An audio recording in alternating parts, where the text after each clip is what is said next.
Hello, everybody, and welcome to another edition of Tunnel Vision, a show brought to you by USCFootball.com. I'm your host, Keely Eure, joined by Ryan Abraham and Shotgun Spratling. I always say your name with a southern accent. I don't know why. Spratling. It's because you're southern. That's why. We have a fun show for you today. We have a lot to talk about. A lot of quarterback talk. We got to talk about Matt Fink coming in, saving the day against Utah. USC takes down number ranked 10 Utah in an upset on Friday night.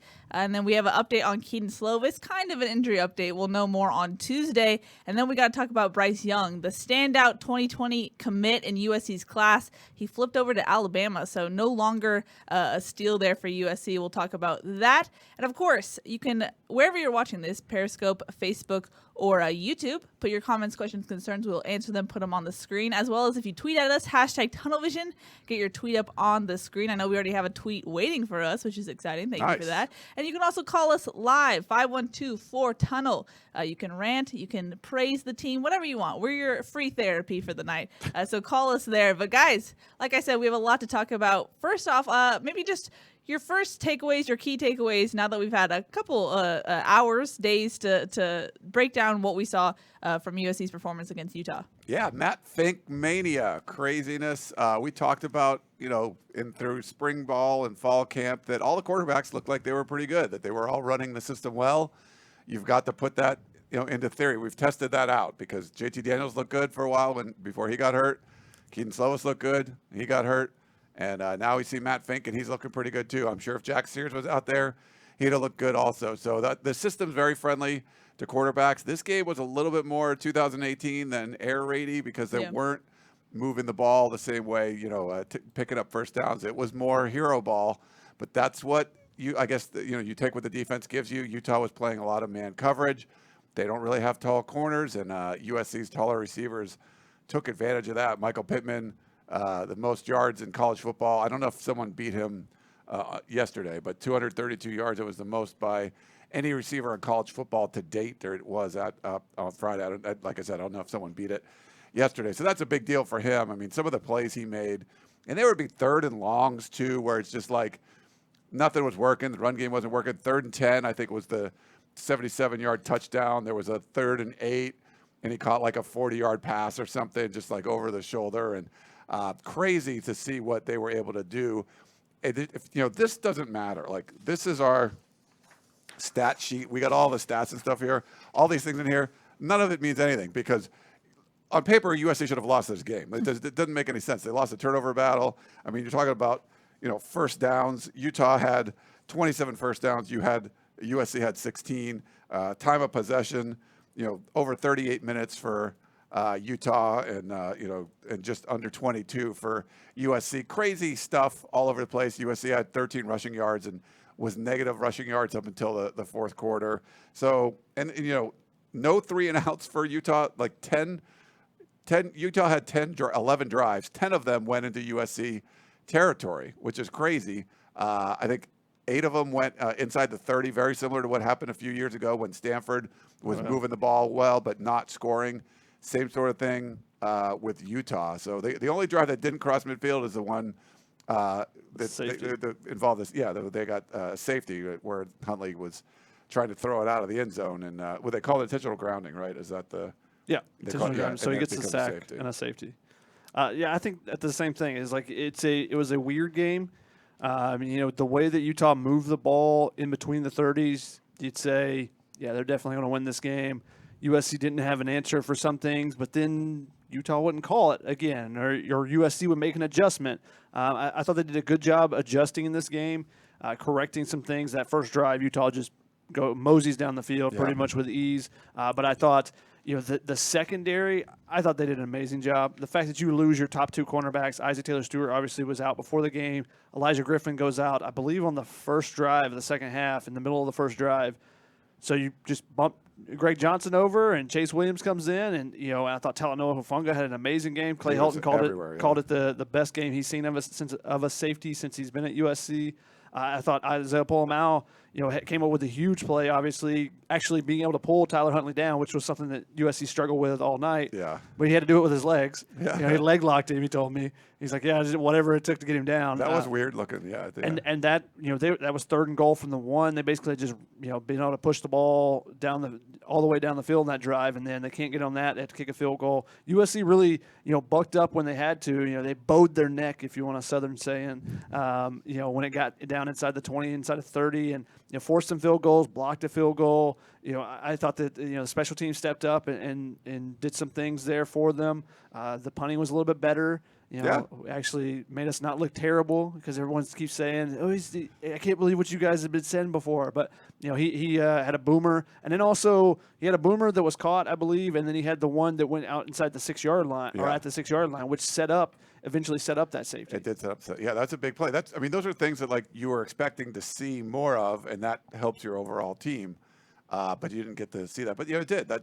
And I thought Utah really hurt themselves. What were the penalties in this one? Oh, geez. 16 penalties for 120 yards. USC had 11 for 117. So plenty of flags to go around. But Utah was just, they had holdings all the time. And maybe they would have they weren't really calling holding in the BYU game. Not at all. Yeah. So I think they kind of made up for it in this one. But there's so many penalties that Utah had to overcome on offense. So they still would. But, man, it was crazy. They just kept shooting themselves in the foot. Yeah, there were a lot of penalties called. They were calling it really tight, whereas the BYU game was really loose. But there were penalties that weren't, kind of referees' discretion penalties. There were false starts and offsides, an offsides that gives USC a first down. There was the things that Kyle Whittingham's a really fundamental coach that you would not expect from his team.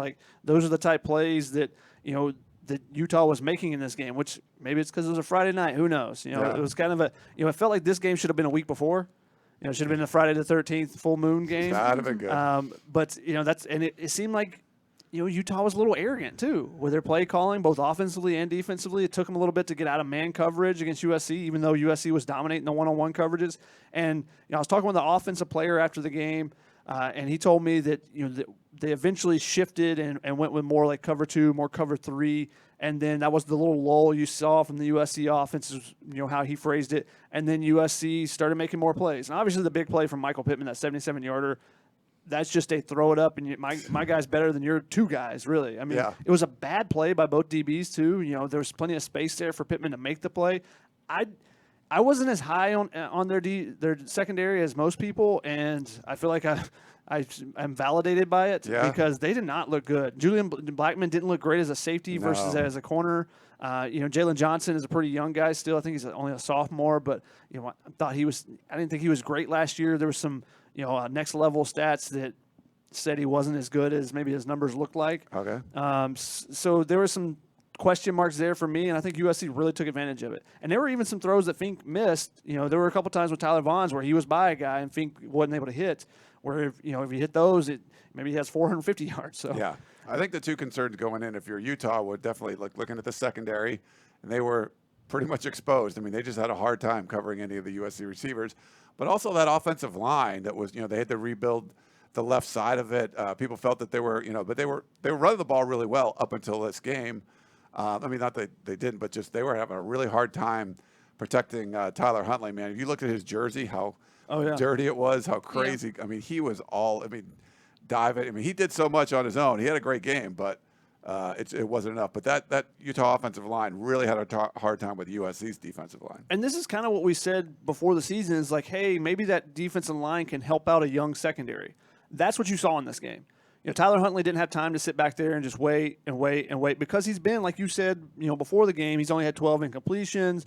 6 of them were drops. When he has time, he's been accurate. Yeah. However, USC was forced. Now he got some yards on the ground, and give him credit for that. And USC still got to do a better job on that. But how much pressure they were getting on him changed the game plan completely for Utah in that. And Zach Moss going out didn't help it either. But I think the fact that USC's defensive line, I'm getting closer and closer to calling them an elite defensive line. Marlon Tuipulotu in the middle and Jay Tufele are wrecking havoc. That's why no one's running up the middle. That's why everyone's attacking the edges. They're having some success there, but they're like, we're not getting anywhere trying to run against those 2 defense tackles in the middle. So, I think Utah was still trying to do it too, and it was like you're not getting anywhere. It's just I think Utah got too good that they're like, we're still going to do what we do instead of here's what we need to do to beat USC.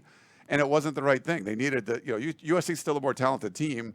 no matter how good you are, Utah, and they were being stubborn. I think you mentioned it before the show. David Shaw kind of stubborn in certain aspects, and I was like, why are you trying to punch it up the middle? The fact that they didn't score when it was like 1st and goal from the 2 and ended up fumbling, and I mean, that was just crazy. Like, there's so many weird things that happened in this game, and I know Kyle Whittingham, who's a really good coach, he's got to be watching that film going, how the heck did we lose this game? Especially with some of those penalties too. They were just looking at like, come on, guys, we got to do better than that. Yeah. It seemed like those 5-yarders really killed him too, not just the 15-yarders. Yeah, he got one himself. He had a True. First of all, That one got wiped out really quickly though.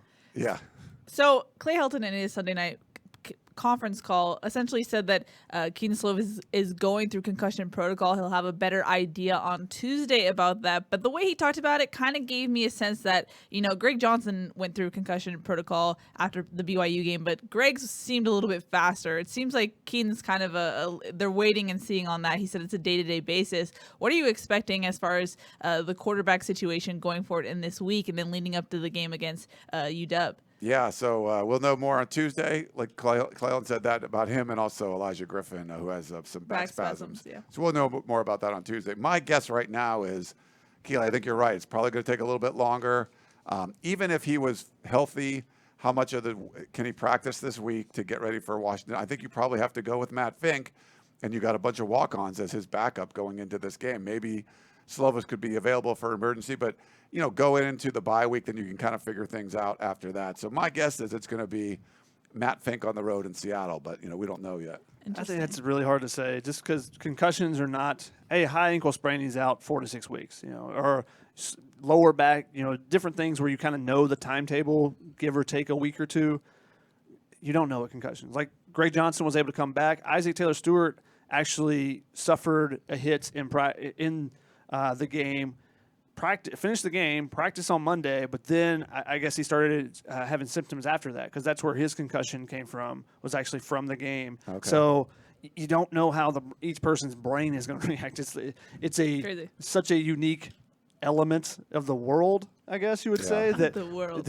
And there's still so many mysteries about the brain itself. So diagnosing injuries of it is still such a hard thing to do, and the timetable for how quickly people can come back.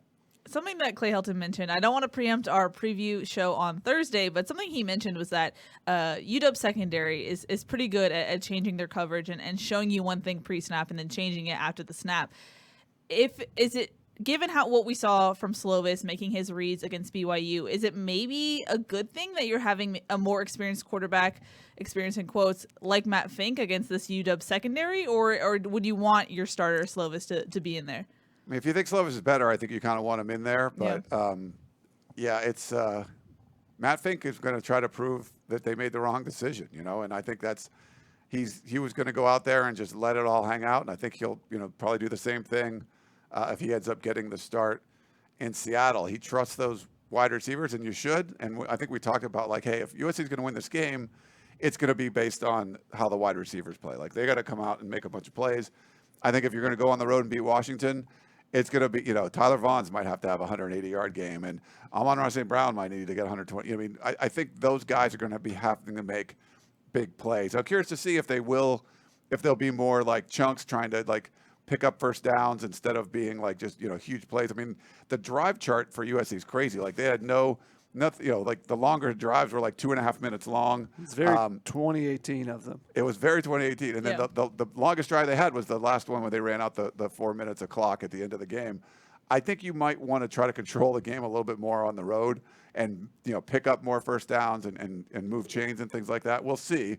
But, with a week of preparation, will Matt Fink, be more comfortable and be able to do that? Or will it be, hey, let's throw up some deep balls and see what the wide receivers can do? Before that last drive, USC had 46 offensive plays. 46 offensive plays. And so, obviously, Utah didn't get the ball back, and they ran, 79. Yeah. So you're 23 plays or 33 plays less than Utah with 4 minutes left to go in the game. That's incredible, kind of, the fact that you still won that. It's kind of a dominant stat saying, we're dominating the ball against you, but USC got the big chunk plays. I think they got to run the ball better. if they want to, they're not going to be able to do the same thing they did against Utah, against Washington's DBs. I don't think. I think Washington's DBs are much better. I think they're probably coached better because I think Jimmy Lake and Will Harris do a phenomenal job up there with them, and that's why they've had so many DBs be drafted in the last 5 years or so, high in the draft as well. But I think that if they don't run the ball, they're just giving themselves no chance. It's going to be 50-50 balls the entire game then, and more than likely Washington's going to have some guys double covered. You need to do more on the ground to soften up that coverage or to bring that coverage up a little bit more, and then you can try to pop some of those over the top. But yeah, I think that if you run the ball like you did against Utah, I don't think there's any chance. Yeah. 22 rushes, 0.6 yards per rush, pretty bad. Yeah, that's pretty bad. They were negative rushing yards until middle of the fourth quarter or something. I don't think they were towards the end of the fourth quarter. I think they picked up some. Vavai had a couple good runs, and I think Chris last drive, Chris Trevino, probably his worst prediction ever was 100 yards rushing for USC, and he was sitting next to me in the press box, and I'm like, they have negative 7 yards right now. It was like the late third quarter. Like, I don't think you're going to get there. Now, both of you have mentioned how odd this game was on multiple facets. So do you take anything away from this win? I know USC upsets a number 10 team. I know Utah really didn't even play anyone besides BYU coming into the game. But what do you take away from this game of who this USC team is? I mean, I think they showed some toughness. I think it just reinforces the fact that USC has better players than the people that they play. And sometimes those players are going to make some great plays. I mean, the defensive line, like Shotgun said, really good. I mean, just seeing Jay Tufele swim moves and getting around whoever the I guess it was the left guard and getting pressure in the backfield. I mean, they were really taking it to Utah and kind of forcing them out of things that they wanted to do, making Tyler Huntley move on the run. I think Matt Fink showed you all the people that are saying, like, hey, Jack Sears should start, Matt Fink should start. We did talk about they don't put an emphasis on running the quarterback in this offense. It's like the mobile quarterback, it wasn't emphasized at all. But the fact that he was able to get away from some of those pressures, maybe that was likely a sack on JT Daniels or on Keaton Slovis. Yeah. Fink gets away and then throws a touchdown pass. It was Sam Darnold. So some of those things were you don't want to have a lot of zone reads and design runs, but just the escapability of a guy like Matt Fink opened up some opportunities for some plays down the field, and that's something we hadn't seen last year. But really, that was the only play. That was the only time that he got out of the pocket and did damage. I mean, there was one other play where he ran, he circled back around, he threw it up, and it was incomplete. It was incomplete, yeah. But it's not like the way some of the comments read after the game was like, we got to have a mobile quarterback. This makes the offense so much better. And I was like, what all plays are you talking about? Because I saw one. And granted, that was a great play. It was an underthrown ball, good adjustment by Amon-Ra St. Brown, bad coverage again. The safety got there late. It was a tremendous job by Ra to hold on to the ball because he caught the ball like this and then immediately got drilled. I think the defender first. Almost stuck the ball to him. Basically. It was just holding on the ball. It was like one defender could have knocked it loose, but the other defender kind of sandwiched it in so he couldn't drop it. It was really weird. So he had the ball like this and his hands turned holding it, and that is not a normal position for a receiver to hold on to the ball, but he did. He's got great hands. And it was a great play to get away from that guy because that was a free run blitz right there. They brought two guys up the middle. They picked up one, let one go. That's on the offensive line. That was a bad communication mistake there. They got to do a little bit better job. But they didn't have a ton of mistakes. Give them credit for that. The offensive line going up against that front that we talked about all week leading up to it. But the two biggest plays, were one went USC's way with that touchdown. The other one went against USC with the injury to Keaton Slovis. Because that time there was two guys that came free through the middle too. But Leki Fotu still dominated up front, and that's why USC struggled to run the ball so much. There were times when they were trying to pull a couple guys. The play that worked so well against BYU, the power play where they pulled an opposite side guard and they brought the H-back along with him. There was one in particular that I watched today that Fotu pushed Brett Nealon back about 3 or 4 yards, and both guys that were pulling couldn't do anything. They were both stuck behind the traffic. Now, Elijah Vera Tucker eventually got around it, but then there was 3 defenders there for him to try to block because of the extra time that took. And so, sometimes that's why Stephen Carr, people are like, why is Stephen Carr in the game instead of Marquise Stepp? Because Stephen Carr will wait on the block, and if the blocks aren't coming, then he's going to try to make a guy miss behind the line of scrimmage, and you got 3 guys there. So I thought that they've got to still figure some things out in the middle of that offensive line to be able to protect against some of those big nose tackles. We'll talk about it later in the week about what Washington brings to them, but Washington's going to design some things to try to go up the middle as well, I'm sure. Yep. Before we have a lot of questions and we have callers on the line. So before we get into that, I just want to touch on the Bryce Young news. Now, if you're a subscriber to the Peristyle, USCfootball.com, we had put it in the war room leading up to this day that it was basically a win, not a if, that Bryce would decommit from USC. But guys, he was the gem of the 2020 class. What do you take away from this development? Yeah, it's USC's recruiting class is pretty much terrible. The best thing was Bryce Young, and now, as we talked about last week, and if you're not a subscriber to USCfootball.com, you really should be, because you're going to get all the inside information. Gerard posted some great stuff. We had stuff in the war room. Obviously, it's not. This was something that was expected, and USC needs to define this recruiting class by what happens on the field. We're actually going to try to do a recruiting podcast tomorrow, so we'll get some more detailed information. If you have any questions and stuff, you can send them into our podcast email, podcast@uscfootball.com. But yeah, for something like this, you expected it until USC either shows everyone that this team is going to be championship caliber, and that was a great step in that direction. Beating Utah, you got to go, beat Washington, beat Notre Dame. Then I think recruiting can change. If not, then it's going to be a coaching change that makes recruiting change. Like, there's something else has to happen before recruiting really does anything. It's sort of just been in this limbo, purgatory, holding pattern, whatever you want to say, and until there's like great results on the field or a change in the coaching staff, I don't think that's going to change. Everyone's just sort of in this wait and see mode for recruiting, and Bryce Young was just this nice feather to have in your cap, and that feather is now in Tuscaloosa, or going to Tuscaloosa. An elite feather. Yes. Yeah, USC went from, I think, 42nd, 43rd in the rankings to 62nd with the loss of him, because they now have 11 commitments with his decommitment. They have 11. Only one of them is rated a 4-star. That's Josh Jackson, the wide receiver from Narbonne, who's really close with Bryce Young. So will that impact him? You guys will, if you listen to the Recruiting podcast tomorrow, you'll find out a little bit about that.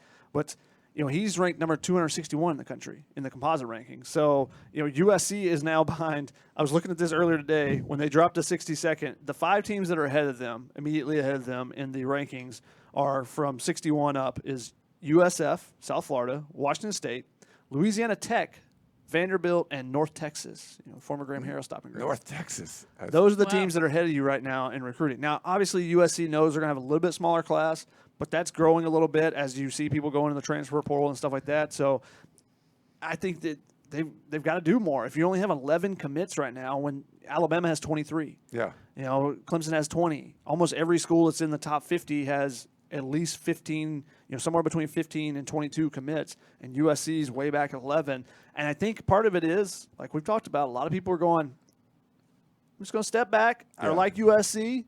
Maybe that's a place for me, but I'm not going to make a commitment right now when there's so much uncertainty going on right there. And I was talking with a recruit actually earlier today, and he said he was talking about he brought up Bryce Young. He said, it's interesting, USC, they're up one week and they're down the next week. You win one game and everybody thinks they're great, and the next week they lose to BYU, and then it's going to be terrible, and suddenly they beat a top 10 team. So will USC find some consistency? That's still a big question. And obviously, if you have 2 straight good games, that usually helps. If they have the next 2 are really good, that could go a long way toward the recruiting class and where this team can go, because there's basically a month off after the Notre Dame game compared to competition level wise until you get Oregon. And that's pretty much going to be it. Maybe UCLA continues to get better and better after that big win last night. Yeah, some crazy Pac-12 stuff, man. Crazy Pac-12 stuff. Pac-12 after dark. But while we're on this topic, I just want to address some questions that we had about Bryce Young. A lot of people I've seen said, like, well, what's the big deal about Bryce Young leaving? Don't we have quarterback depth already, especially with JT Daniels getting injured this season? Shouts to Hugo. He said, could Bryce Young's flip be considered stock neutral with the quarterback depth going into next season? No. For one, even if you consider that term to be a term, which is dumb, there's no losing the number 4 player in the country. Yes. Yeah, that's going to be neutral. How? You can't explain that away. USC, you got to recruit at that elite 5-star guy every other year. You get the Matt Finks one year, then you get the JT Daniels the next year, and you get the Keaton Slovis, and then you come back and get the Bryce Young. So this is the 5-star year. You need a 5-star in this class. So and you have two in the number one quarterback, pocket passer, the number one dual threat, both of them right in your backyard, and now they're going to the defending national champion and the defending runner-up. Yeah. Yep. So that's bad news. And the whole Pac-12 is suffering, losing some of the best talent on the West Coast. Until USC is good again, I don't think that's going to change. So USC has to be good. They have to be the torchbearer for the Pac-12. And when they're not going to be able to keep elite recruits in Southern California, nobody's going to be able to. So USC has to figure it out on the field, win a bunch of games, and make Clay Helton stable again, or get a new coach, get someone that's good, and bring stability back to the program and start recruiting at a high level again. So one of those things has to happen. And right now, they're still sort of just in limbo. Yep. So while I appreciate the stock neutral reference, Hugo, you're wrong on that. Yeah. But let's go to our callers. Let's go to our first caller on the line. Hello, you are live on Tunnel Vision. Hi, it's John from Glendora. Hi, John. Hi, guys. Just a quick question. I know a lot of people are always on Clay Helton about his demeanor and how he is and what the problem is with the team. But he is still, I know this is a quick statement, but he is still one of the coaches of USC history with the trifecta, beating UCLA, Notre Dame, and winning a Rose Bowl. So, I mean, yeah, the team might be a little inconsistent right now, but they're coming around. They're really young, and I think they're going to be good. All right. The Glendora. So you might be a Matt Fink. Maybe he's a Matt Fink fan, being from Glendora. I think he's called in before. We talked about that. I think so, yes, he has. But he didn't mention Matt Fink, and he had this great game. So, he might not be that big of a fan. He's from your hometown, man. But thoughts on Clay Helton? It's college football is a what have you done for me lately sport. I mean, look at what the Michigan fans and how, they've basically turned on Jim Harbaugh right now, at least. Now, if he beats Ohio State later in the season and Notre Dame later in the season, then people will be like, jump right back on the Jim Harbaugh bandwagon. But, it's what have you done for me in the last basically 9 months. It's kind of a 9-month cycle is probably the best way to look at it, because if you haven't done well in the previous season, well, you got to do well in recruiting. If you haven't done well in both, then the new season coming up, you better start doing really well to begin with, or else things go downhill really quickly. And it's all a product of the money that is now being invested in college football and how that has changed in the last decade or so. Previously you could have a bad season and people would be like, man, we got to do better next year. Now it's, man, we got to get rid of this guy. Yeah. And when you're paying somebody $3 to $10 million, people want their money is worth. Yeah. And that's the issue. I get what you're saying, and it's good. I mean, you hope the team can make a run and win a bunch of games. But losing to BYU, to me, is inexcusable. You saw the talent that's on this team. They do need to play more consistently.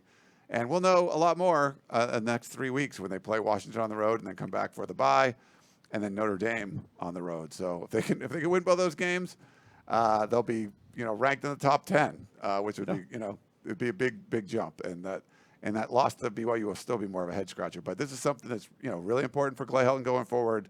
They got to go out and win some of these big games. They just did it on Friday night, and they got 2 more big ones coming up. Yep. Alrighty, thanks for the call. Let's move on to our next caller, who is about to be on the line. Hello, you are live on Tunnel Vision. Hi, this is John from Bakersfield. Before I ask my question, I just want to let you guys know that, Ryan, I'm keeping your movement going. I was going with the free Reggie sign at the game. Yes, and John. helping everybody start those free Reggie chants. And I'm pretty stoked about it. I think we're getting some traction going. So hope you guys enjoyed that. Thanks. That was great. My question is, do you think we have a legitimate chance of winning these next 2 games if we stop killing ourselves with all these dumb penalties? Yeah. Thank you. Yeah. Thanks. Yeah. Thanks for the call, John. Yeah. The free Reggie stuff was great. I tweeted a picture of you, John. So thanks nice. for that. And Carol Fultz took a picture with Matt Leinart. Why wasn't you taking a picture with Reggie Bush? This is crazy. So hopefully this is the first step towards ridiculous reinstatement and all this stuff or whatever. It was surreal seeing Reggie, and he was very careful about not inserting himself into any official business. So when Leinart was talking to Carol Fultz, he was away. It was really interesting watching how he was handling himself. Yeah. You watch the USC highlights. Do you see Marquise Stepp actually dap up Reggie? No. all that stuff has to be cut. And they are like under strict guidelines. You can't include him, and if there's a glance of him on the camera, you can't show. And I don't know if Fox even was told something about that too, because they quick cut and didn't show a replay of that, which you would think, hey, there's a 15-yard penalty on the touchdown. We probably should show a replay of it. Hey, there's Reggie Bush in the picture. Yeah. We probably should show a replay of that. Also, that was a terrible penalty. Even worse was just Mr. No Fun running in. No, get out of Do not talk to the superstar. Like what? Like what? And if you want to throw the penalty, okay, but let him go and create that penalty instead of just jumping in immediately. Yeah. Like, where is there a rule that there's no fan interaction allowed? Yeah, there's no. They also showed the replay of that, and they showed Matt Leinart like getting excited and pointing at him, but then they stopped it before they showed the Reggie stuff. Crazy. Which is why I think that they were under directive not to show. Yeah, it makes me, at least that's what it seems like. Interesting. And because you remember Deontay Burnett, the Texas game. I was going to say, when he shook Leinert's hand. Yeah, in the Texas game, in overtime, I think it was that touchdown. And he shook his hand. There was no penalty flag thrown. There was no freaking out. It was like, oh, my God, look, he shook Matt Leinert's hand after the play. Yeah, that's so dumb. What was John's question? I forgot what he said. We went on a Reggie rant. Can they beat the next two teams? Yes, there we go. Washington already lost at home to Cal. Notre Dame, played tough on the road, lost to Georgia. I think that's going to be a tougher game. But I think Washington is for real. Utah just didn't seem to be.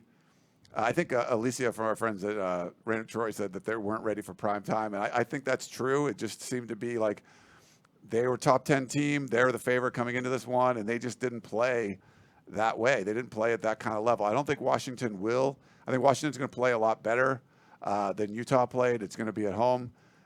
So I don't think USC can play the way they played against Utah and beat Washington or Notre Dame, but they're capable of certainly playing better. And then when it's just your athletes out there making plays, things could happen. So, yeah, certainly, they got a puncher's chance in both of these. But to me, they're going to have to play a lot better in those road games. And we haven't seen them, they look kind of poor in the last road game. So it's going to have to be a lot different than what you saw in Provo. The thing is, Washington's defense is always pretty consistent. They're always going to come to play. Their offense may lay a dud. They've done that a couple times. Yeah. They lost. Earlier, Eason had no touchdown passes. He brings a different element to that offense, but they could lay a dud. Notre Dame, on the other hand, they're pretty consistent too on both sides of the ball. I just don't see. They struggled a little bit with Louisville at the beginning of the game, but they made some corrections and then pretty much shut down their option attack and what they were trying to do. So, I think that Washington presents an opportunity to have another team, give you a lot of chances like Utah did, much more than Notre Dame. I don't know that either one of them will. It seems like Washington does that once a year, or just the offense just doesn't do anything. Yeah. And it's I don't remember what the score was last year, but there was one game that was like super low scoring. It seems like every time they play Stanford, it's like a 13-10 game or something ridiculous. So.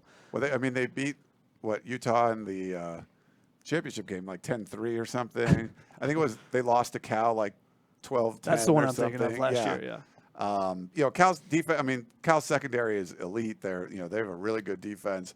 They're really good on stopping guys right at the goal line before they can score and letting the clock run out on fourth down. Which is crazy. Against Ole Miss. They're undefeated. Cal is. They're 4-0 for the first time in a few years, like 4 years or something. But for Washington, they did lose to Cal, but I think if they don't have like a 2.5-hour lightning delay, they win that game. That was just a weird kind of situation. So USC is going to have to go and play well. I think both of these teams are very strong.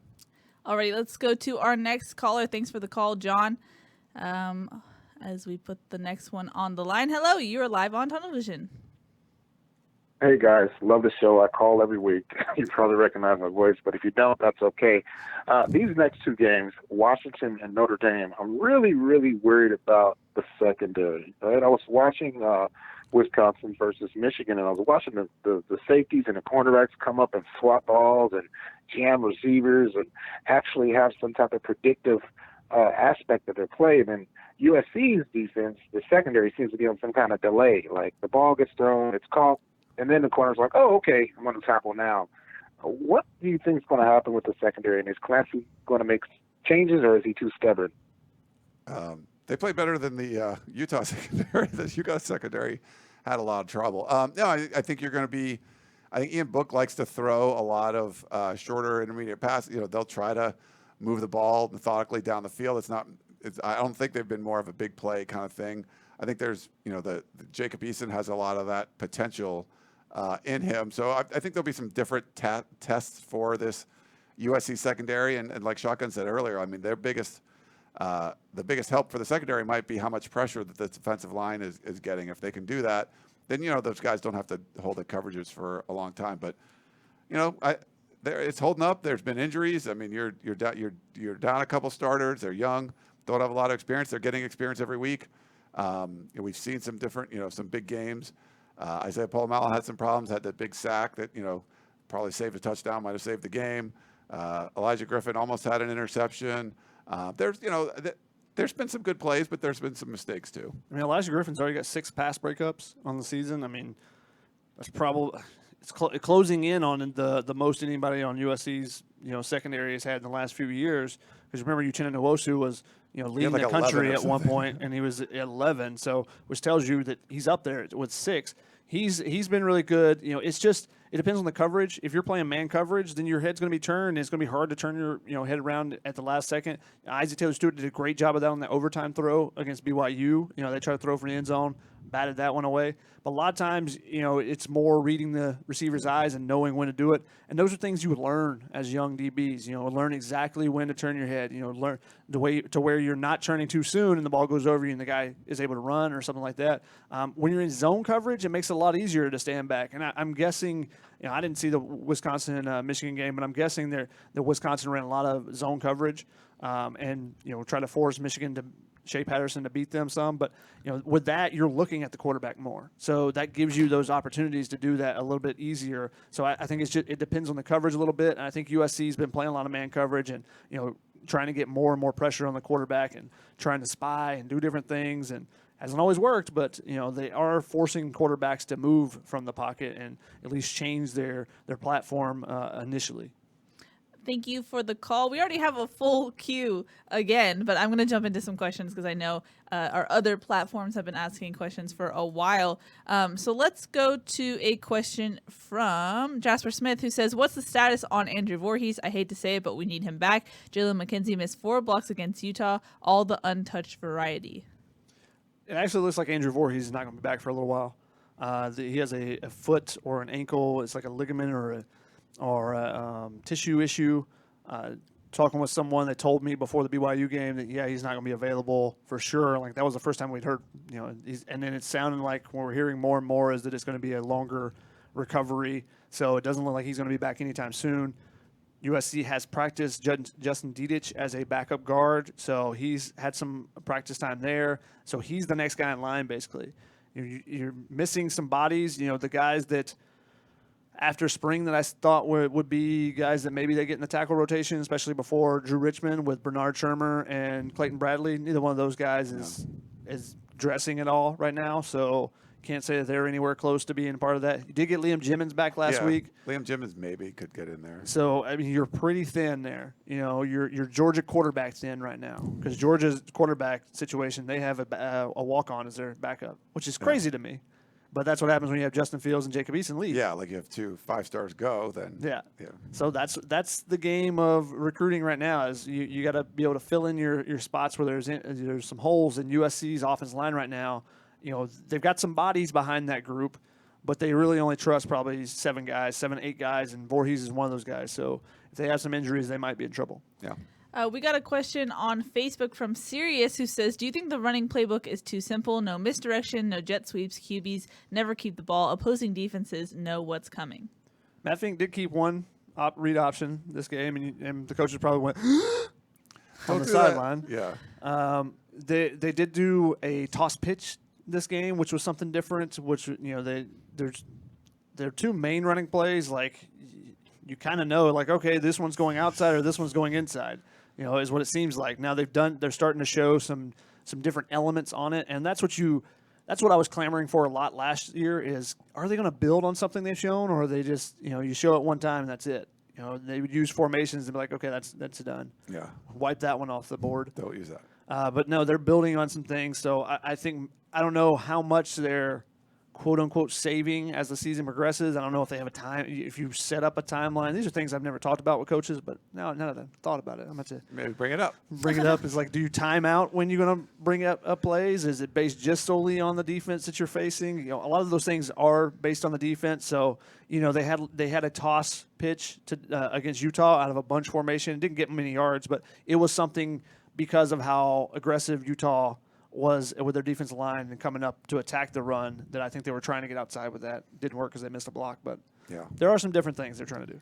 In regards to if Matt Fink is the starter against UW, someone asked, can the jump ball deep pass game continue to work on the road in a tough environment at Washington? I mean, it's kind of a feast or famine thing. There could have been a couple of those that end up as interceptions, and then, you know, some they end up as touchdowns, and it's not really high percentage. There was a 3rd and 1 where they ran a fade to Tyler Vaughn's, you know, down the sideline. It's like, yeah, you know, they were doing that quite a bit, and sometimes it works, sometimes it doesn't. I think, you know, better teams are going to do things to take some of those things away. They were able to exploit a lot of the members of that Utah secondary that maybe you can't do against Washington or Notre Dame. But there's putting really good athletes in position to make plays is can be a winning strategy. I just don't know how consistent it's going to be. So you'd like to see them move the ball a little bit more consistently and have longer drives and things like that, especially to give your defense a break on the road. But they didn't do it against Utah, and it still worked. Feast or famine is much tougher on the road, though. Yep. Yeah. Because if you're able to methodically move the ball and you do it 2 or 3 times in a row, then you take the crowd out of the game because they have nothing to cheer about. Whereas if you hit one big play and then their offense is back on the field and they get 2 or 3, 4 first downs like Utah was doing, now they've got something to cheer about again. Yeah. So it makes it a little bit more difficult to do that. And obviously, you know, Washington usually brings a pretty raucous crowd up there and gets it pretty loud. So they would ideally be able to run the ball. Run the ball? What? For positive yardage. What? And then we'll see if they could build on that. Yeah, Clay Helton was asked about running the ball, and it was funny. He's like, well, I felt like we ran the ball really well 3 out of 4 games. It's like, well, particularly well. And I was like, well, what do you mean by particularly well? Because you didn't against BYU. You ran for 171 yards on 45 attempts, though. I mean, that wasn't particularly well, yeah. Fresno State. Well, maybe he thought you held the ball in the second half, but then you didn't really run it very well. No. So I disagreed with that statement. Right. On the topic of offenses, and on Saturday, Jesse says, Washington dominates the air raid every year against Wazoo. Should we expect the same against USC? I mean, that's a really good point. So they defend Mike Leach's team extremely well every year. But what we saw Saturday with Matt Fink wasn't what the air raid. Like, that was more the gumbo. That was more of the, just rely on the big play down the field. So, I mean, that's different. But if they do try to, like, okay, Matt Fink's going to practice all week, there's going to be the intermediate routes and they'll kind of moving the ball methodically down the field. That's something I think Washington can defend pretty well. So curious to see if they, if they change it up a little bit. But you want to see what they can do against another air raid type of team. And for whatever reason, Washington has that formula and does something that most teams can't do, slow it down Mike Leach. And you would think that would be a benefit to playing a USC that's running something similar schematically. I think part of the reason why it looked like gumbo was because you couldn't run the ball at all. They did throw some short and intermediate stuff, and especially when Utah backed up into cover 3, cover 2, and you saw some of the intermediate routes, early in the second half, and then they would go up top, and those were things that they adjusted as the game went along, but that was the lull that the offense player was talking about. Because if you don't run the ball, then you're forcing yourself to be able to hit those big plays. Because a lot of those were on third down, actually, 3rd and 5s to 3rd and 10s. They weren't terrible, it wasn't 3rd and 27s or anything, but it was still third downs and trying to throw the ball. And sometimes that opens up the deeper pass when it's 3rd and 5 because now the defense is playing the sticks and the linebackers are trying to sit a little more shallow, and that opens up something a little bit farther down the field, and you got to sometimes take that shot. And USC was able to capitalize because their success rate on those throws was incredible compared to what you would normally expect on a kind of a 50-50 ball, as they call it. Maybe it's 75-25 if you're throwing to Pittman. We have a question on Facebook from Chris. He says, how will the coaches find consistency? Where does that come from? It always seems like we're either hot or cold. Yeah, that's tough. I mean, the podcast I did earlier today, I think almost every question, the word consistency would come up. There was people saying that in the comments on Periscope, and people talk about that all the time. And I don't know. I don't think that's something you could just create overnight. I think it's the way this team has been built. It's going to be, it's based around the superior athletes. And I think having a more sound offensive system has certainly helped. It's allowed you to go to your third string quarterback and have him perform well. And I think that's all been good. But, I think the most consistent thing about this team that is going to be the inconsistency. Like, they're just going to be an inconsistent team. They maybe run the ball one week and not be able to do it at all, or generating a pass rush or tackling. Or, the fact that they could get to Tyler Huntley as much as they did, I thought was a good thing. I think only 2 sacks, but you had that the safety as well, and really disrupted things and get them. He hadn't been sacked all year, so things like that. There's some positives, but there's always going to be some negatives, and I think you want to beat the teams like Washington and Notre Dame, you're going to have to play more consistently. But I just don't know if that's going to be in the cards this year. It's just everything seems to be in flux week to week.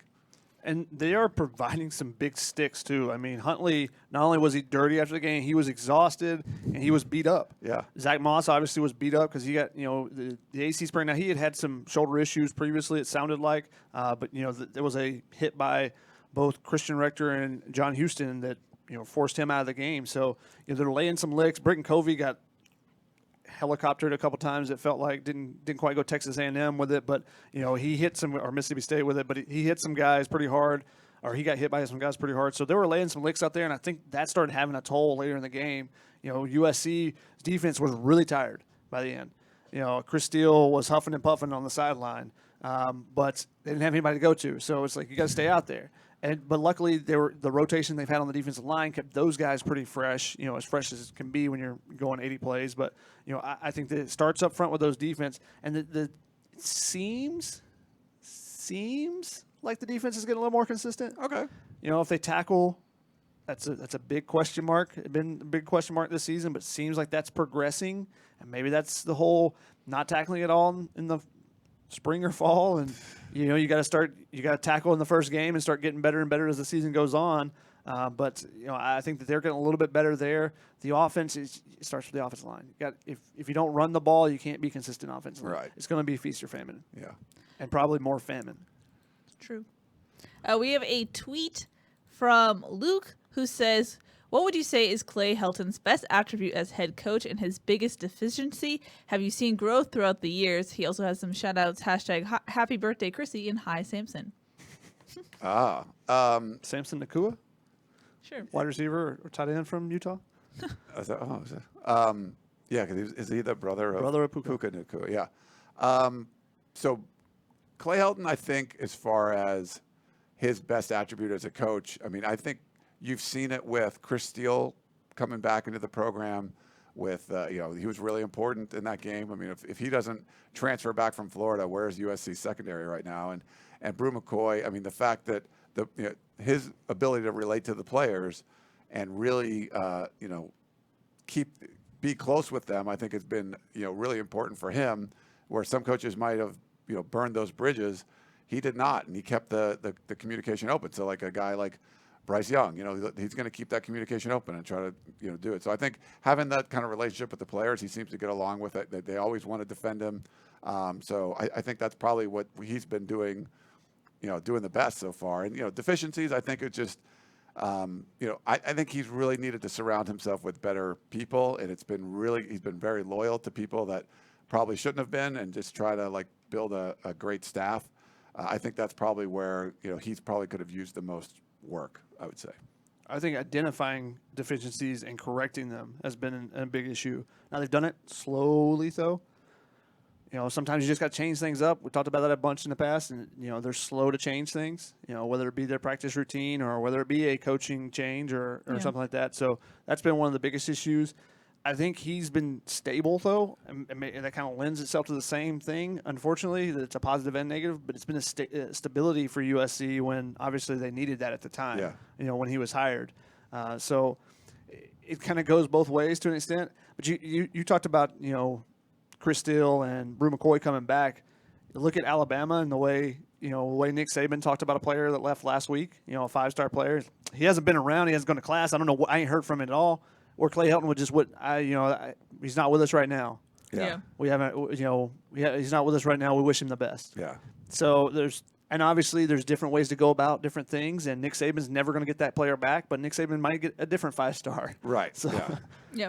Where Clay would keep the door open and get that player. And, coaches have different philosophies on the portal. Sometimes if you go in, I think Kyle Whittingham is, if you go into the portal, you're done. I think Chris Peterson with official visits. Yeah. If you're committed, he doesn't want you taking another official visit. Now, he's softened his stance to a little bit, and yet he's very hypocritical about that because, he's still recruiting Puka Nacua even though he's committed to USC. So, those type of things don't make much sense, but it's college football. Yep. Not everything makes sense. Very true. Very true on that front.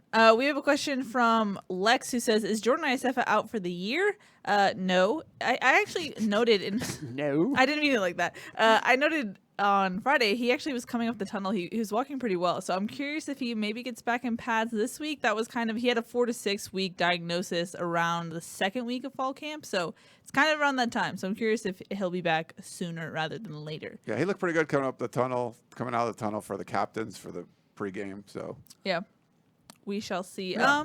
Let's actually go to our callers. They have been waiting for a bit. Hello, you are live on Tunnel Vision. Yes, hi. This is Mike from Orange County. Hello. So, Mike. I'm a long time. Hi guys, great show. I'm an alum, and I was there during the Rodney Pete years.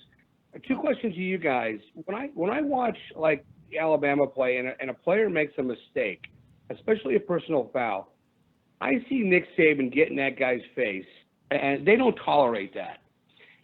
It seems like USC's always had problems with personal fouls, especially against the Utah. We had 3 or 4.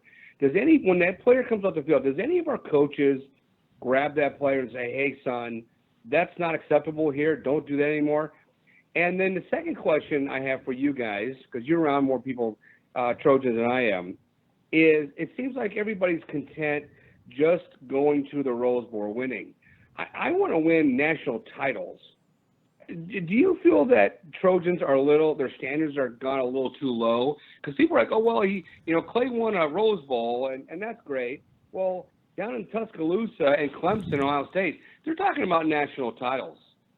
That's where the standards should be. We were doing that with Pete Carroll. Why can't we do that again? So I'll listen to your guys' answers to those 2 questions. Thank you. Thanks, Mike. Yeah, no, I think there's that's a standard that a lot of USC fans have, and they want to see that. And even if you do win the Pac-12 or go to the Rose Bowl or win the Rose Bowl, that's nice, but you want to be able to play with the big boys. And when 2017 USC won the Pac-12, but they didn't look very good against Notre Dame. They got exposed against Ohio State, and those are the teams you want to beat, like with your USC. So yeah, I think that's the standard you have to be held to, and Clay Helton knows that.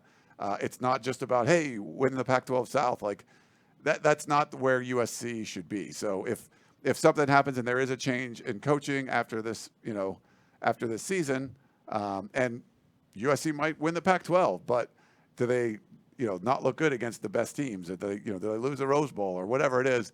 I think those are things you want to say, like, hey, when they play the best teams, they have to be on that same level, not just, hey, beating Arizona State and Cal is a big deal. It is, but you want to be able to beat the Alabamas and Clemsons of the world, and you'll get to see them next year against Alabama. So I guess there'll be a measuring stick for that early on.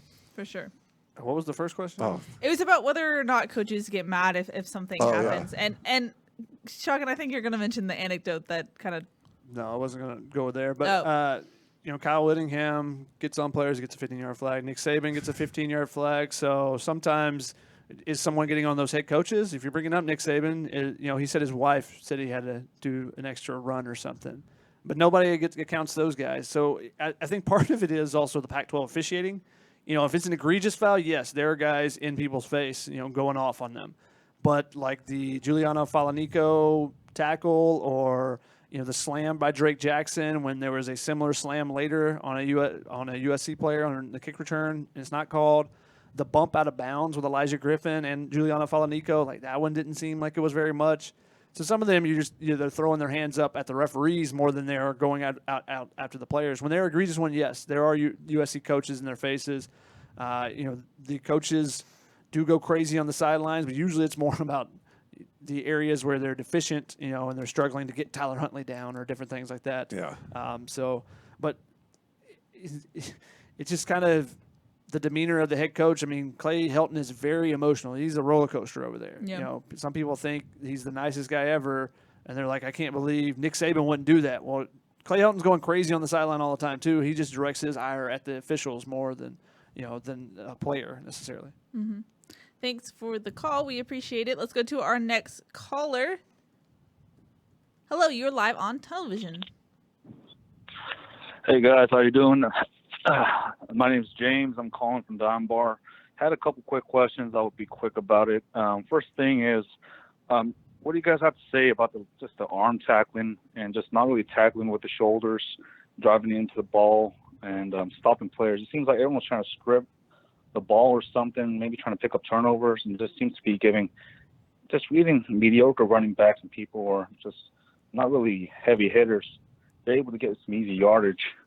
And the other question I had was regarding, I guess, Marquis Step. Is there something I'm missing? We don't seem to be tossing the ball a lot to our running backs, but it looks like for some reason he's not getting a lot of playing time. Is he just really that bad at pass protection, or is there something else I'm missing? Because he's been effective. I know he's been getting limited carries, but he can shed tackles.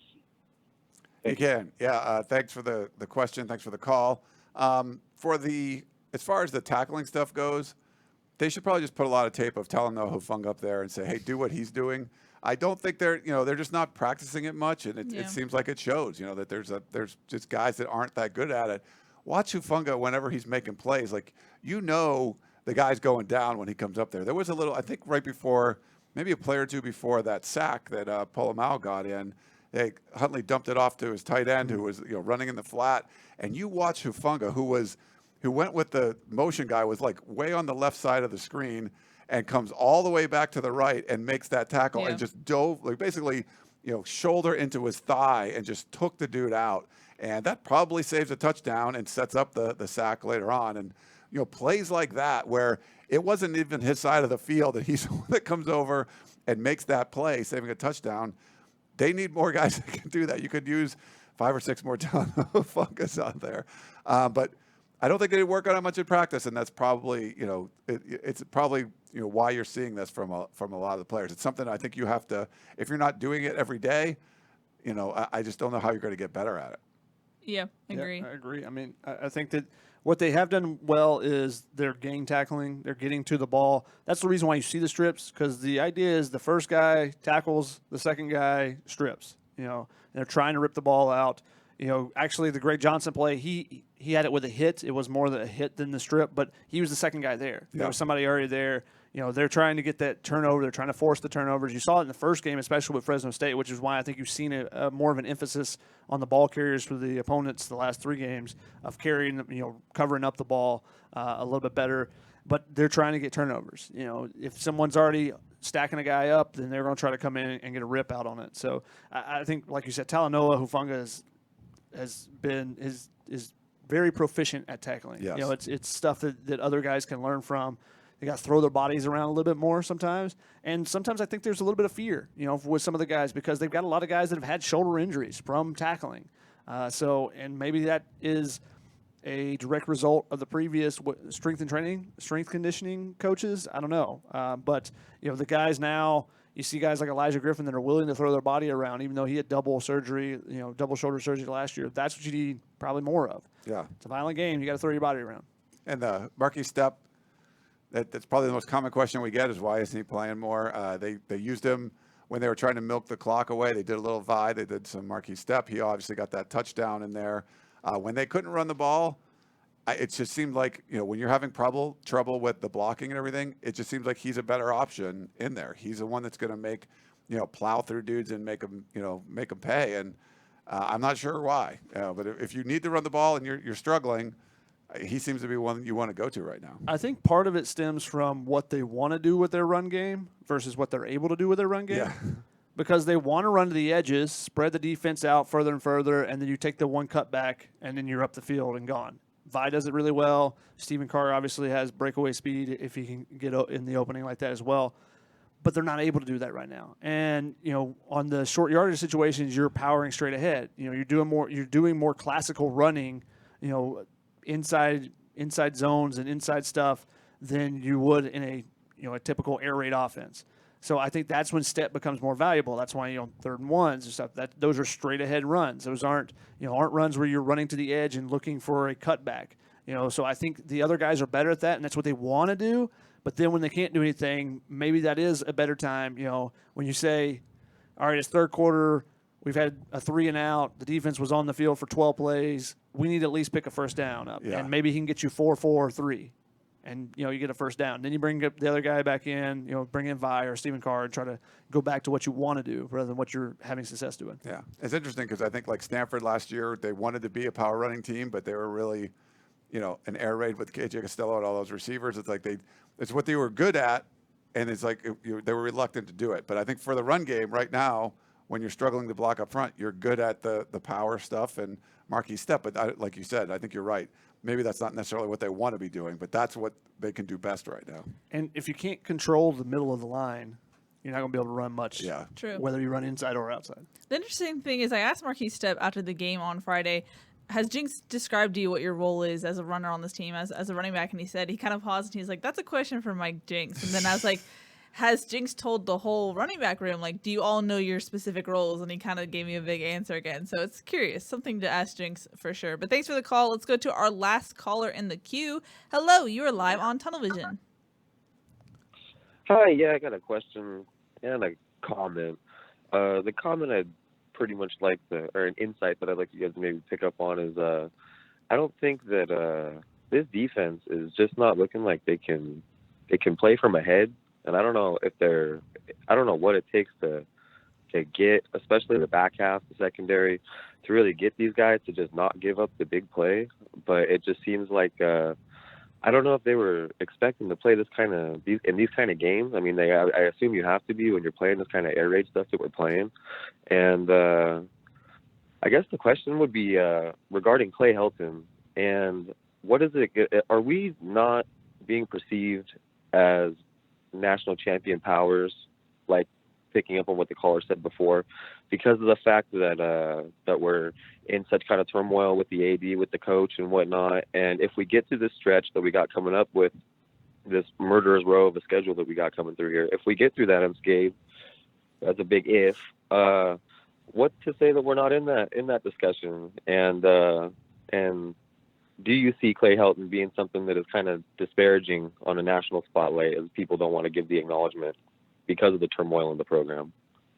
Thanks for the call and the question. No, I think you want to be in the national championship picture. You are what your record is. I think USC will get the benefit of the doubt if they could have went on a run. If they go on a run, like I said, they'll be in the top 10. We said before the season, if they start off 6-0 somehow, they'd be top 3 or 4 in the country just because they have the name recognition. USC will get the benefit of the doubt. That's why they went to the Rose Bowl in 2016 over Colorado. Even though Colorado finished first in the South, they picked USC. You're going to get the benefit of the doubt, but it's really about how do you look, and you have to look good against the marquee teams, and beating the Arizona States of the world and the Cows of the world. And Cal's good this year, but that's different than beating Notre Dame or beating Wisconsin or beating Ohio State. I mean, you got to win those ones, those big games, and I think then you're going to be talked about on the national stage. But they're ready to talk about USC being prominent again.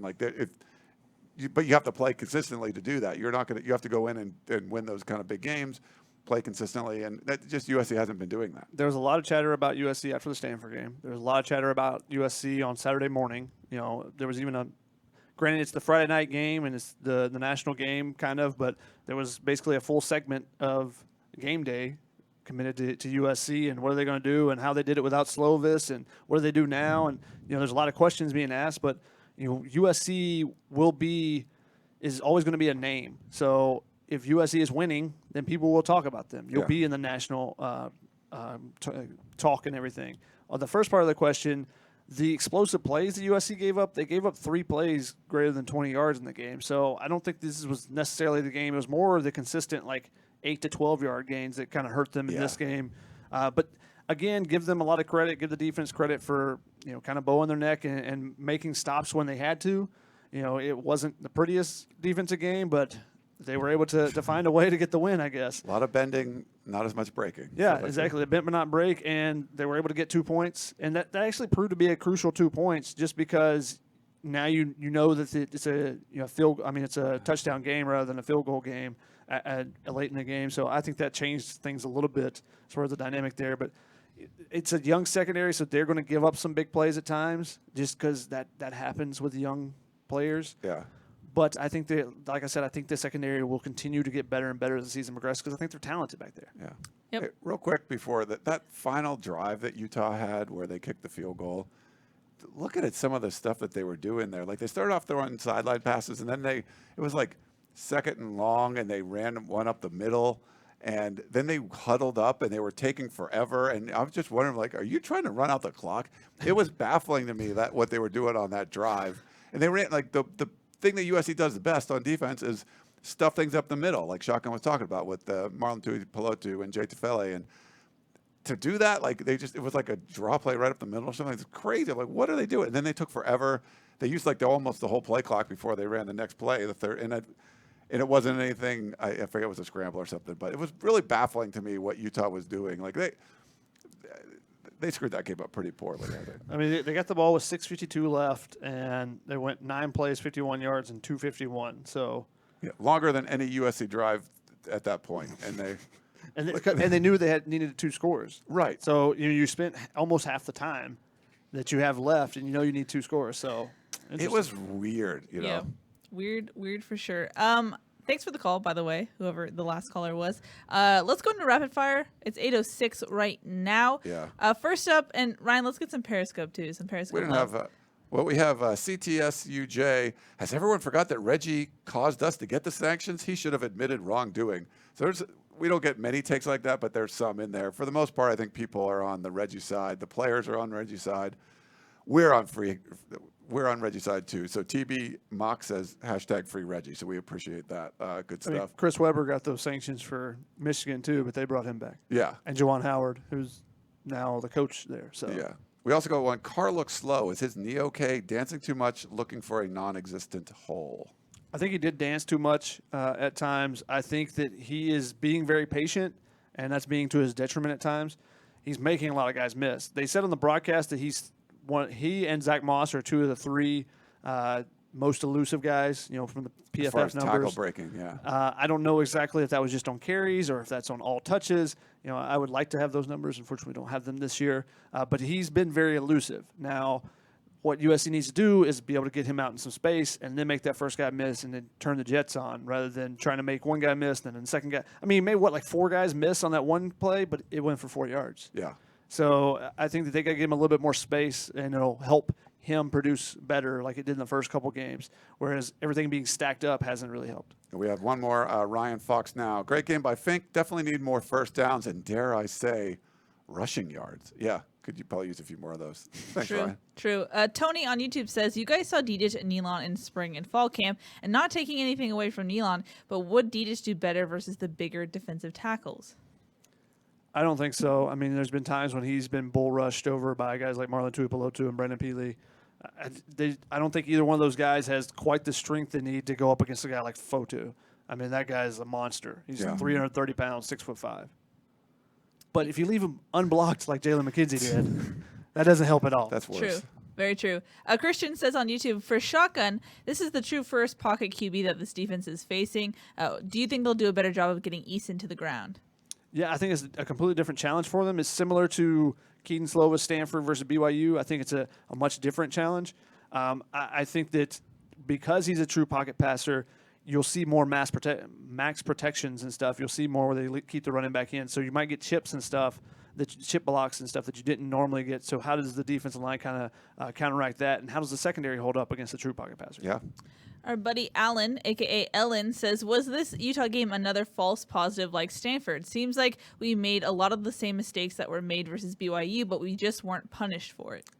Yeah, I think it could potentially be a false positive. Like we said, you look at the things, there's a lot of things USC did wrong in this game, and they won the game. So I don't think you could, you don't want to come out of this saying, like, yeah, they fixed it. I mean, penalties got worse, but it was just the way the game was called.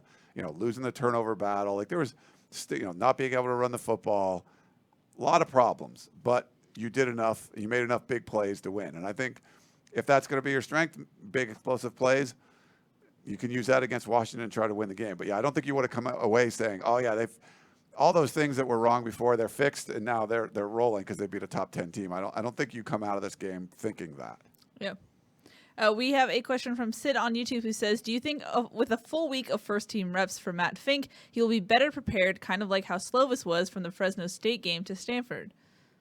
I think obviously when you get all the first-team reps and you get to work on what the exact game plan is going to help you for the next week rather than getting half or a third of the reps like you would as a backup. People were mad at us for our predictions that USC was going to lose. But there were no football reasons that USC was supposed to win. Right. Sometimes football just happens. I mean, it's football. It's fun. Like if it's 42-17 in the fourth quarter and you're Washington State and, UCLA hadn't scored that many, 40, whatever, that many points all season, and they go on some crazy run and win the game in the 60s, 67-63 or whatever it was. Like, I don't know if there's a football reason for that to happen, but weird things happen in college football. There was weird stuff that happened in this game. I mean, it just can't.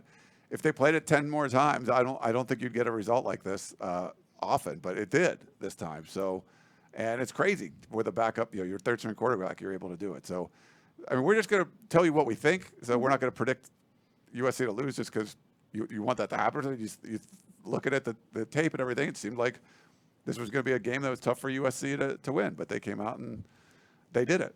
Yep. Eric on YouTube says, seems like when Fink rolled out, he had more success. Is that due to him being a bit more mobile, or is that just something around the play calling?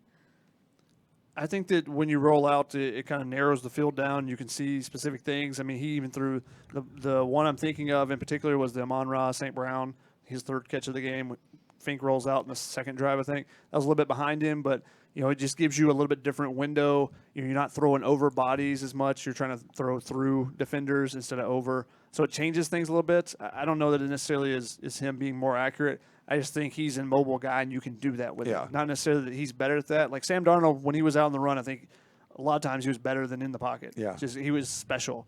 But I don't think that Fink necessarily fits that role, but I think he can do that. Yeah, he looks comfortable, too, when he's moving. Yeah, so I think that helps, Also, I need to give credit. The no football reasons is a Raina Troy thing, so that was their thing. I'm not repeating it. Yeah.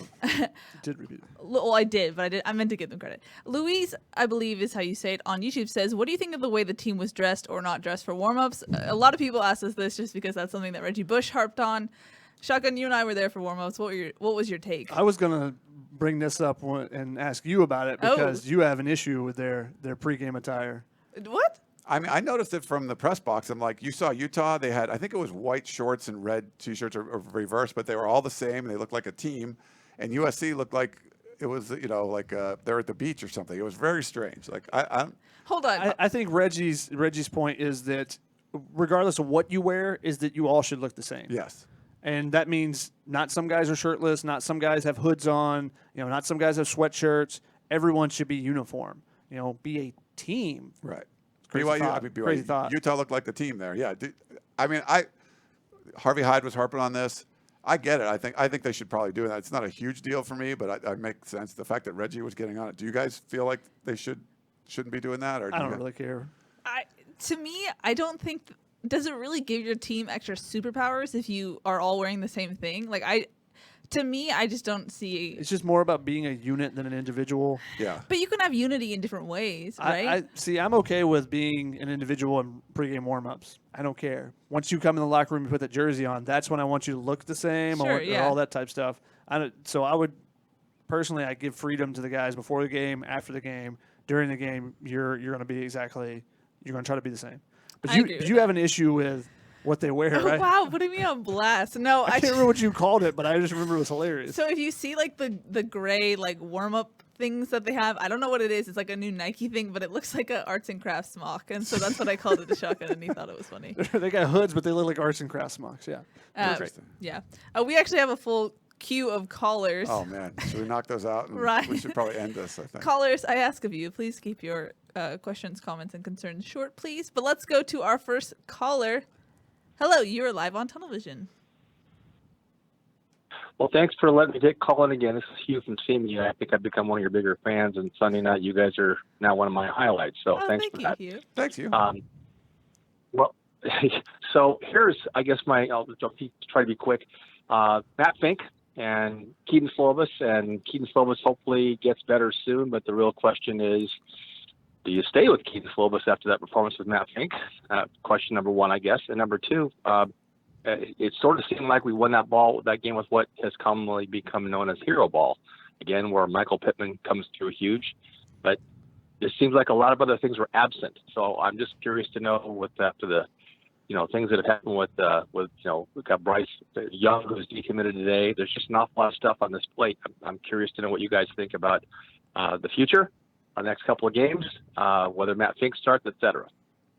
I'm going to go ahead and say there's nothing wrong with hero ball. You can't rely on hero ball, though. Yeah. It's perfectly fine to have elite athletes and throw it up to them. Hey, look back at Marshall's tape when Randy Moss was there. Yeah. They played a lot of hero ball, and they won a lot of games.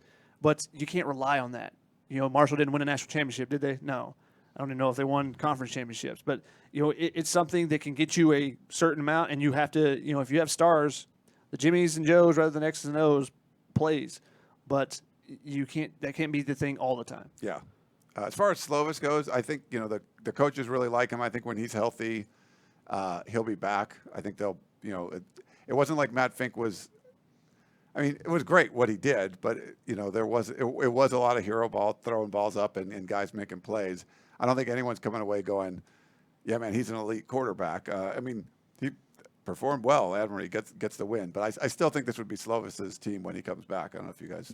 And Clay's always said that you don't lose your quarterback position due to injury. Nobody's Wally Pipping over Yeah. there. Yeah. But give a ton of props to Matt Fink. Yeah. It's so much fun to watch that kid.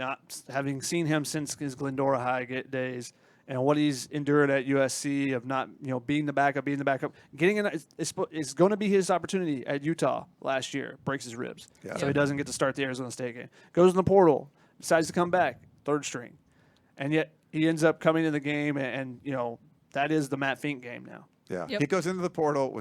His dad tells the LA Times that he's committed to Illinois. He's seeing 3 of his former teammates and a couple of his former coaches over at Illinois doing really well. Wally Patiku leading the nation in sacks, and 2 guys he could have been throwing to over there, Trayvon Sidney and Josh Metro-Bebe, catching touchdowns and stuff. Then going, man, I could have been there and been the starting quarterback. This would have been a lot of fun. And then he gets his opportunity and beats a number 10 team in the Coliseum. I think that probably trumps anything he would have done at Illinois already. So props to him. He's a great kid, and you want to see him do well. Yeah, without a doubt. And he got to sit between Reggie Bush and Matt Leinart for the post-game interview. Insane. That's something you remember forever. Yeah, It's pretty crazy. But thanks for the call, Hugh. We appreciate it. Let's go to our next caller, if it will go. Hello, you are live on Tunnel Vision.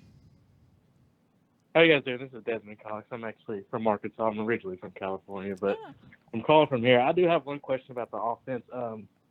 It does seem like teams are playing a lot of man-to-man on us. That's why we're doing all these deep balls, and we're having a struggle running the ball. I think we've only been over 5 yards of carry against Fresno State. So do you think we need more screens, bubbles, tunnel screens, just something that gets our athletes with the ball wide? Those are essentially run plays.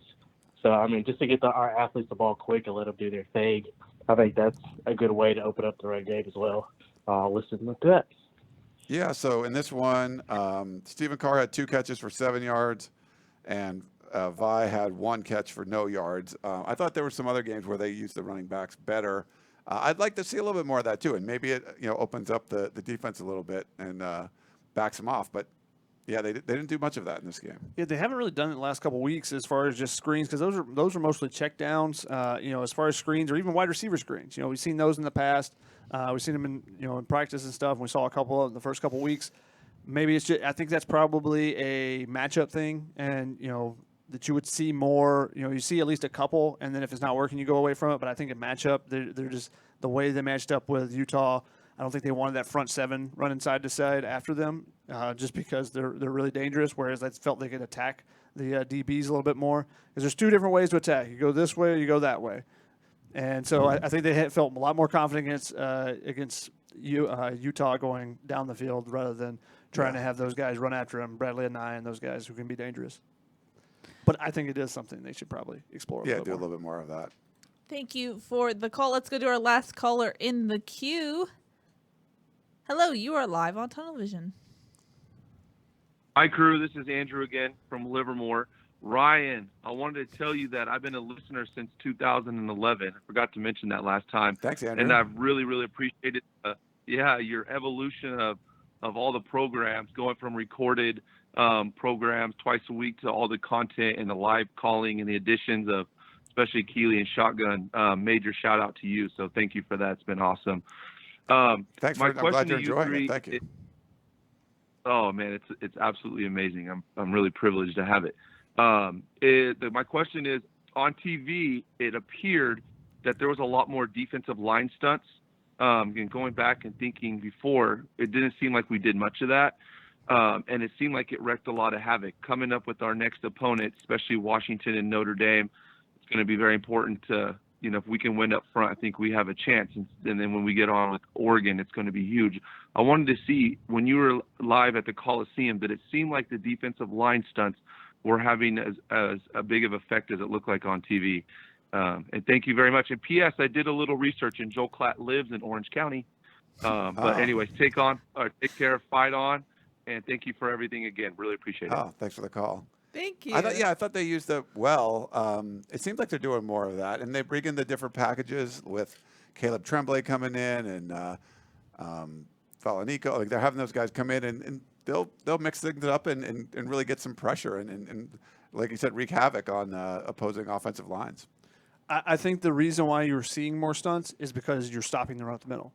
Because that's when you run a stunt, that's where you leave a big gap. Because if this guy's coming around the edge and your tackle's going to the outside to create the double team, and the other guy's coming around the hole, and someone goes straight through the middle, there's a big hole right there. Yeah. So that's why you see those more in passing situations. But I think the impact that Marlon Tuipulotu, Jay Tufele, Brandon Keely are having in the middle is enabling them to do more games, as they call them, different stunts, different twists, and be able to create a little bit more with that defensive line because you can stop the run first.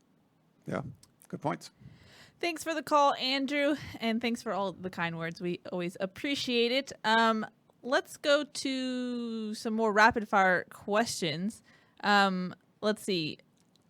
We got a lot of questions about that fumble return, the Greg Johnson where he picked it up. A lot of people were wondering, did the other players realize that was a open ball to pick up? I don't think anyone realized it except for Greg Johnson. It seemed Hufanga did. At the end, but Greg Johnson, he hits the guy. Everyone else, I think Marlon Tuipulotu is pointing, and we got to stop. And Pali'i Naitiote, the ball ends up bouncing between his legs, underneath his legs, and is right in front of him. And he's cheering. They got this stop. Greg Johnson's reaching over someone trying to find the ball. It's like he lost his keys and he's in a hurry to get to work. He's scrambling through everything trying to find it, and then he looks and sees him over here, and he picks it up. And I think Sid was why don't they teach him not to not to have his knee down? Right. You're trying to recover a fumble. You don't care. Yeah. I mean, obviously it would have been great if particularly Talanoa Hufanga, because he was on the edge, if he picks it up and runs it back. But the thing was, the Pac-12 refs were blowing the ball dead, too. Or blowing the play dead as well. So they were blowing it dead, and no one had the ball. Yeah, which is Pac-12 refs. Very Pac-12 refs. And that's happened before against Utah. I believe that happened with Adoree at Utah 2 years ago, 3 years ago, 4 years ago. Oh, yeah, he returned that. They blew it dead, and they're like, oops, sorry about that. Yeah, he stripped somebody on the 1 yard line or something like that. But also, I think that them blowing it dead kind of signifies that no one knew where the ball was.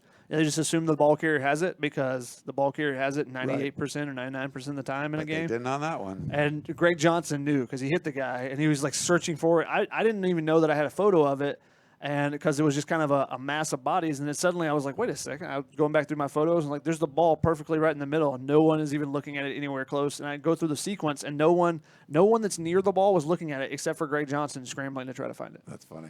Funny stuff there. Shotgun, I know I probably missed some rapid-fire questions. Do you want to? Sure. Start with Sid. Will Clay keep his QB decision close to the vest until later this week to try and throw off the preparation by Washington? Sounds like a little bit. Yeah, he's he'll know more on Tuesday. Dan Weber asked him if there's a drop dead date for when you would know. Date, yeah. He's not going to give up. He's not saying much about that. So. The thing is, I don't think he's necessarily playing it close to the vest that way because in this system, it's not supposed to matter, right? Yeah. True, but it always helps. I mean, there's a couple things that each quarterback does better, but if you're listening to Graham Harrell, he says we continue to run the same plays. The preparation changes for opponents, but not based on personnel. So yeah. What they say, at least, is that it doesn't matter. But they also said that anyone can come in and watch practice and closed out practice. So, Sagar wanted to know, shall I eat toast tonight or bread? I think you should take toast and wet it and see what happens. Go for it. Ew. What? Then you Anyway, get bread back. I'm going to take away your rapid fire duty, Shotgun. How are we going to prevent our QBs from getting killed week to week, Derek says. The simple answer is block. Blocking helps. Beck, is the flip by Bryce Young a testament to the coaching staff? I mean, it's just the fact it's where USC is right now. It's just like we said before. So nothing's going to change until something changes. I think it's a testament more to where the program stands right now. Yeah. And Bryce Young, I think he told Greg Biggins basically that it was an opportunity I couldn't pass up at Alabama.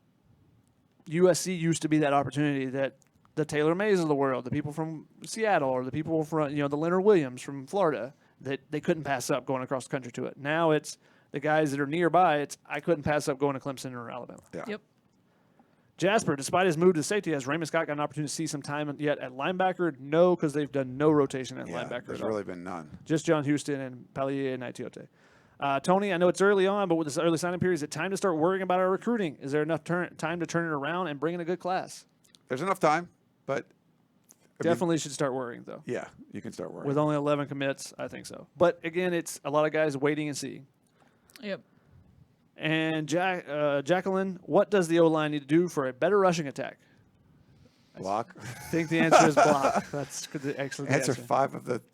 Two of the 5 questions were block better. So that's Yeah. It happens. Technique, that technique helps you not get pushed back 4 yards. But they've the BYU game in particular. I haven't studied all the blocks yet in the Utah game, but BYU game they were getting some good blocks, but they weren't staying on their blocks well enough, especially on the second level. So some of those 4-yard runs could have been 8-yard runs, or 6-yard runs could have been 12-yard runs. So that's an area that they needed to improve.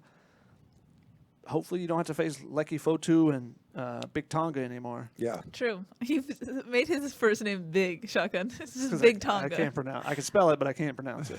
True. We have a Facebook question from Jeff who says, will this punter ever live up to the hype? Hype in all caps. He got a little hype this time. Was he averaged 42 yards a punt this one? And had that, was it a 51-yarder or something? And the one that went out at the 6th that set up a safety. So it's better. No one tweets me when he does well. They only tweet me when he doesn't. You guys want to be haters, but amazing. It was better. He punted, it was 50 long. His average was 42.2. None of those are being returned. That's the thing. The more and more you watch it, the more and more you just think they don't want anyone to return a punt. They're scared of a punt return doing anything against them. I don't have the stats in front of me, but what has it been? 1 punt so far this season has been returned. So I think they're just happy. They're perfectly fine with 39-yard average, with no return at all. So it's a 39 net. Yeah. Some guys kick 51-yard punts, but then there's a 12-yard return, and it gets 39. Nobody complains about it, but it's the same thing, and there's the much bigger chance of that 12 yards turning into a touchdown than the fair catch turning into a touchdown. Yeah. Jesse on YouTube wants to know, how big of a deal can it be avoiding a night game in Seattle? I think it's a huge advantage for USC just because of the alcohol factor, for one.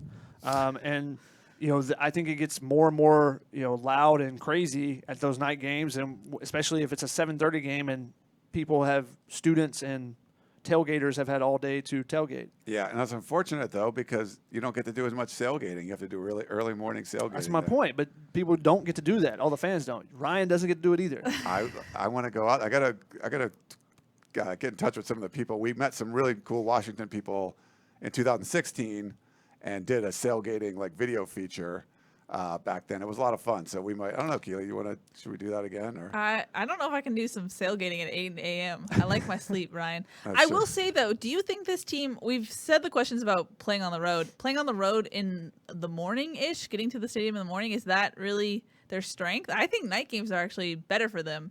Even on the road. That's a good point because they do practice in the afternoon. They played the games they've won have all been night games, so it might have something to do with it. Their earliest game was the BYU game, right? And you look at it always remembered it from like basketball camps and stuff. You'd have to play an early game, and your team or the other team you were playing would just look like trash. And it was just because people were just like, I'm not awake it's rough, yet. Yeah. I'm not ready to go. And then, if you have you play multiple games in a tournament or something, suddenly that team, you see them on another court, and you're like, oh my God, that team's really good. Glad we didn't play them in the afternoon. And maybe that's the case with USC. But Isaiah Polamau actually said, I asked him, what do they have to do better? And he said, we got to bring more energy. And I think having some energy, getting off to a good start would be successful for them. Even at BYU, they got the touchdown, but then back-to-back interceptions. Carrying that start through half the first quarter would be a positive for them. Yep. We have one last caller. Let's wrap it up with this caller, and then we'll call it a night. Sounds good. Hello, you are live on Tunnel Vision. Hi, this is DJ from Merced, and I got a question for three of you. I've been listening to your guys' program probably for some time now, and my question is to all three of you, is loyalty. All three of you picked Utah to win, but USC went ahead. The guys went ahead. They pulled it off. They did. Where is your loyalty? I ain't got no loyalty. That's my question. Thanks, DJ. So that's my question to all three. Oh, sorry. Okay, sorry, DJ. Was in Thanks, the process of muting you when I thought you paused. I ain't got no loyalty because I'm covering a game and I'm covering a team. I'm not rooting for the team. Yeah. I think that's the thing that some people get confused.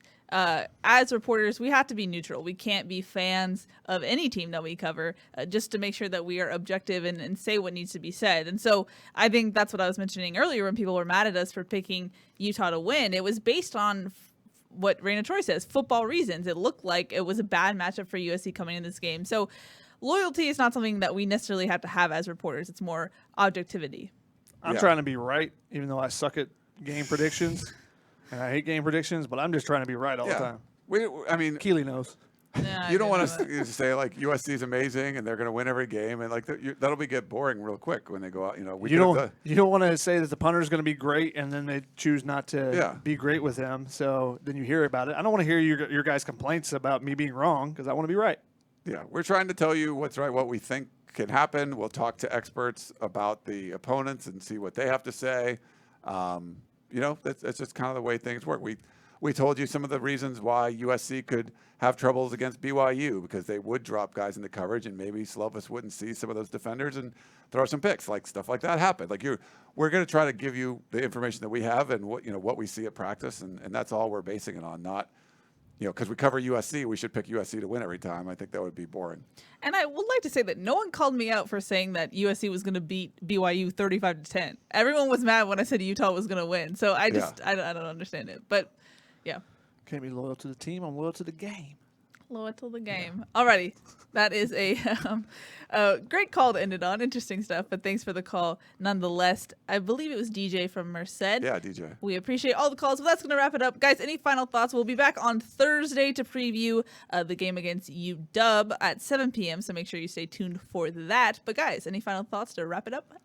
No, it should be fun. Another great week. It's kind of, you get a little head start because the game was on Friday. Shotgun's already got more of his work done already than he normally does at this point, so this is good. And nice. Curious to see what the team has to say this week before heading to Seattle. I'm just interested in the injury updates. So we're going to get on Tuesday with the DBs, with the QBs, all the Bs. They need to make sure that those guys are healthy. But there's been a couple questions about Brendan Purdue, so I'll just touch on this real quick. Sure, go for it. He's a guy that was a junior college transfer. He was from Oaks Christian. I think he sat out for a couple years, and then he went to a junior college. So he's an older guy.